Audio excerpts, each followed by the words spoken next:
आज माननीय केंद्रीय वित्त मंत्री निर्मला सीतारमण जी के द्वारा जो लगातार 9वीं बार बजट प्रस्तुत किया गया है, मैं उनको बहुत बधाई देता हूँ, शुभकामनाएं देता हूँ। और आदरणीय प्रधानमंत्री श्री नरेंद्र मोदी जी के नेतृत्व में विकसित भारत के संकल्प को पूरा करने वाला ये बजट भारतवासियों की आशा अपेक्षाएं, उनकी आकांक्षाओं को पूरा करने वाला बजट है। और साथ ही जो भारत एक महाशक्ति के रूप में, आर्थिक महाशक्ति के रूप में उभर रहा है, आज दुनिया की चौथी सबसे बड़ी अर्थव्यवस्था बन गया है, उसको और विस्तार देने वाला बजट है। इसके साथ साथ लोकल से ग्लोबल बनने का बजट है और लोक कल्याणकारी बजट है। इसमें हर वर्ग के उत्थान का प्रावधान किया गया है। हर राज्य का, वहाँ की परिस्थितियों का पूरी तरह से ध्यान करते हुए इस बजट को बनाया गया है। भारत के संकल्प को पूरा करने वाला ये बजट है। रिफॉर्म से परफॉर्म की ओर बढ़ते हुए भारत का बजट है। और हमारे लिए, चूँकि हमारे राज्य उत्तराखंड से आदरणीय प्रधानमंत्री जी का विशेष लगाव है और उनके प्रधानमंत्री बनने के बाद अनेक योजनाएं हमारे राज्य के लिए स्वीकृत हुई हैं। और चूँकि मैं अभी 2 दिन पहले हमारे प्रगति पोर्टल पर जो 42 योजनाओं की समीक्षा का एक आकलन कर रहा था, तो 3.5 लाख करोड़ से ज़्यादा की योजनाएं अभी तक गतिमान हैं। इस बजट में हमारे जैसे पर्वतीय राज्य की आवश्यकताओं को ध्यान में रखते हुए इंफ्रास्ट्रक्चर, पर्यटन, कृषि, उद्योग, युवा महिला सशक्तिकरण की दिशा में भी इसमें ध्यान प्रावधान हुआ है।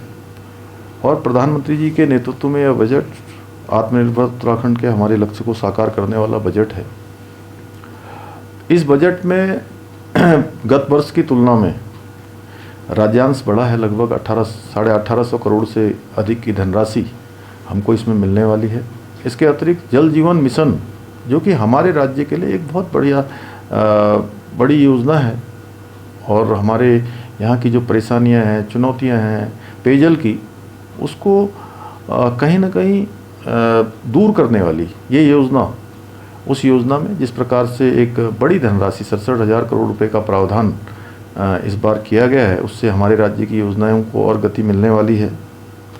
इसके साथ साथ ये बजट विशेष रूप से इसलिए भी महत्वपूर्ण है कि हमारे राज्य को जो अतिरिक्त संसाधन है राज्य के विकास कार्यों के लिए, वो इससे प्राप्त होंगे। और बैठक से पहले जो माननीय वित्त मंत्री जी की अध्यक्षता में बजट पूर्व एक सभी राज्यों के सुझाव लिए गए थे, उनसे वार्ता की गई थी। हमारे यहाँ से भी जो उनसे अनुरोध किया गया था कि जो शासकीय है scheme for special assistants to state for capital investment, इसका विस्तार किया गया है, बल्कि इसको पहले से बढ़ाकर 1,85,000 करोड़ रुपये कर दिया गया है। यह ब्याज मुक्त योजना विगत वर्षों में उत्तराखंड के लिए बहुत लाभकारी रही है। इसी प्रकार इको टूरिज्म को बढ़ावा देने के लिए जो पर्वतीय टेल्स की घोषणा की गई है, उससे हवाई संपर्क उड़ान योजना विस्तारित उसका स्वरूप होगा। टियर 2, टियर 3 शहरों पर विशेष फोकस होगा।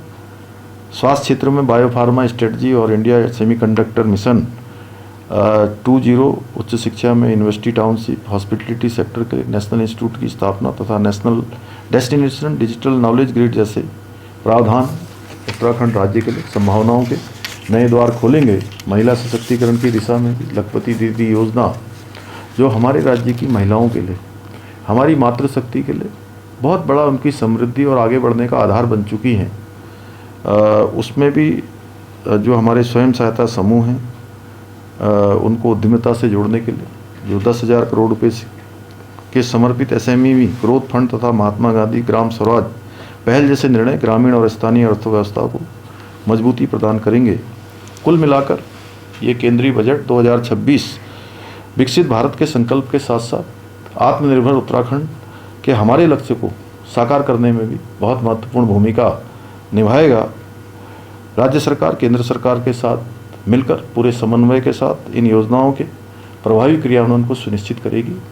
मैं आदरणीय प्रधानमंत्री जी का और आदरणीय वित्त मंत्री जी का बहुत उत्तराखंड की जनता की ओर से उनका आभार व्यक्त करता हूँ, उनका अभिनंदन करता हूँ।